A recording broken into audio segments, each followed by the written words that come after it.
Look at this DI. Harry's got a green screen. He's ready to rock. Was he in the studio?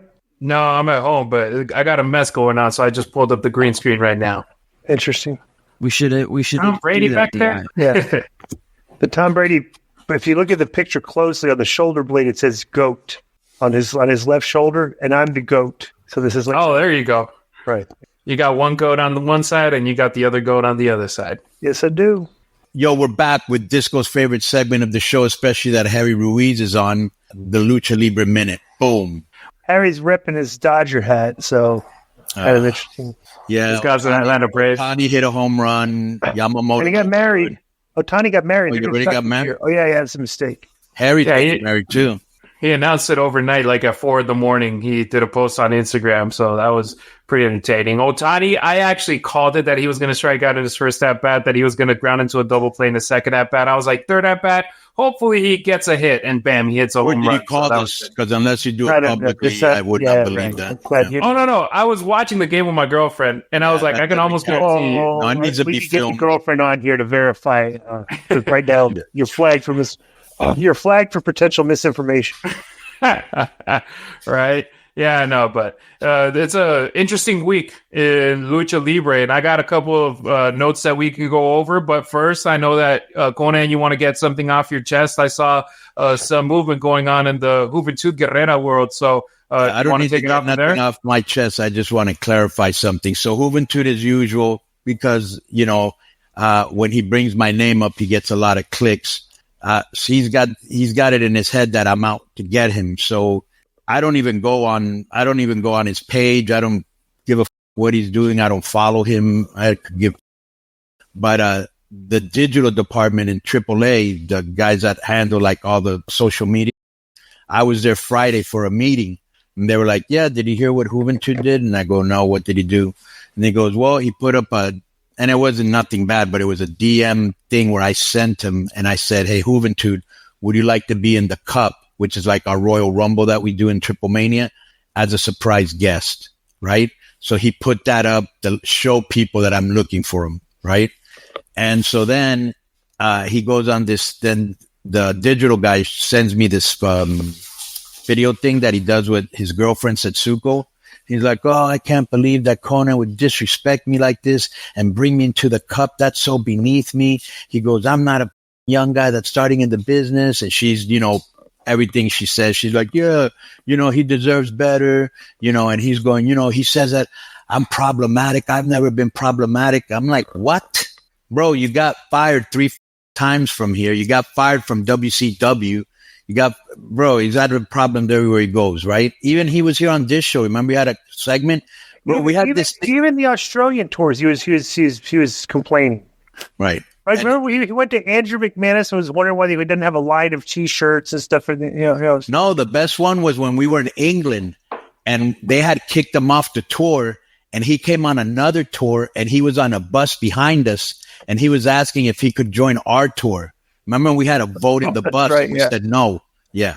But anyways, so, he brings out this thing. He's telling, "I want all my fans to, write in and tell me if I should, go back to AAA under those conditions. I should be in the main event, wrestling Vikingo and all this other." And it's ridiculous because let me tell you something. We went to Impact, right? And he had a match. It was him, Laredo Kid, and Taurus versus the Rascals. Right, Taurus, not Taurus. And so I won't say the names, but when I got back there, they were like, "Hey, we're having trouble putting the match together." And I go, "Why?" And he goes, "Because Juvi doesn't want to let anybody do anything except himself." So I had to actually go back there because they have respect for him, right? So they don't want to say, "No, you can't do this," or "Why aren't I doing more?" I've seen that so many times in the business, right? And I did it too, when there was a veteran that I respected, but whatever you want to do, right? But they take advantage of that. So I had to go in there and go, "Look, there's 6 guys in this match, not one. There's 6 guys. Everybody needs to get everybody needs to show out." Okay. And then they win and they change the match. That's probably the reason he's not back in Impact. He did have a match with Chris Jericho on AEW. Never seen them call him back. He's not in Consejo. He's not in Impact. He's not in MLW. He's very talented. He's got a name. Gee, I wonder why. Is it because I'm blocking him? You know? And bro, Harry, even worse.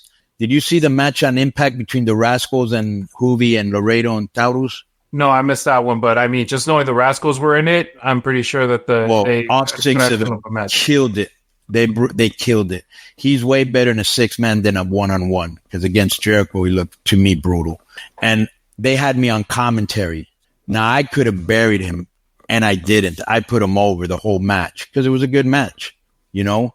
And so, you know, it's even funnier because when we had our creative meeting and I brought his name up, they're like, no, we don't want him back. And I was like, just for one night. I know that he's going to be somehow, some way a pain in, but the people, you know, they deserve to see him. He's one of the pioneers of AAA. All right, we'll bring him back one night. But what he doesn't understand is he got fired, Harry. I don't think you know this. So the last time he was in AAA, in a Triple Mania, which is our biggest show of the year, he got into I wouldn't say a shoot fight, but he wasn't cooperating and they weren't cooperating with him and the people were booing.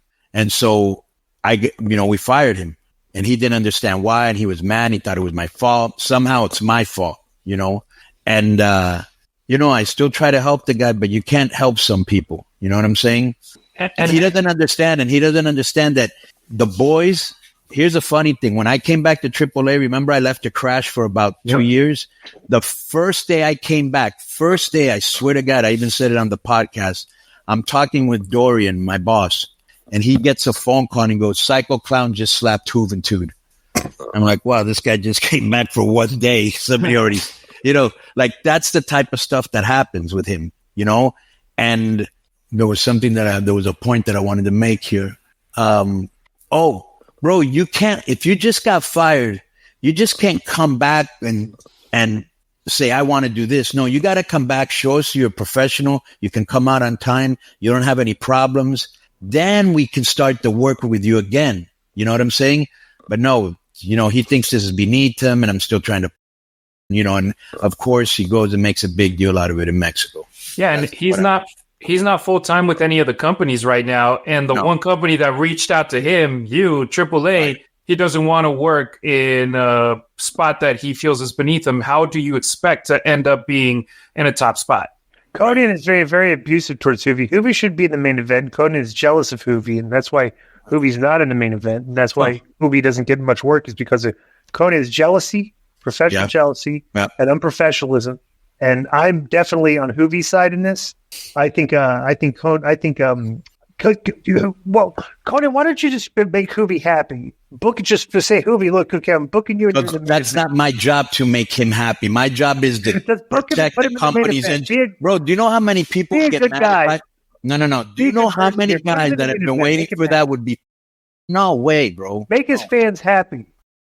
And his fans. Yeah, look how Tony Khan treats Sting. Juvi could very well have that kind of treatment in Mexico and have a big. Well, I want to talk about this. And well, when you get your own promotion, you can do that. Yo, what up? This is Konnan, and I host Keeping It 100. My co-host, Disco Inferno, unfortunately. Well, I'd say you're my co-host. Listen, every Thursday here on Spreaker, we talk pro wrestling, sports, movies, music, TV, pop culture, and some politics. It's everything the rest of the pro wrestling podcasts are not. Tune in to hear myself, the superior one, educate and inform. Tune in to hear me bury Disco. That's very disrespectful. Join us every Thursday on Spreaker and keep it 100. Boom!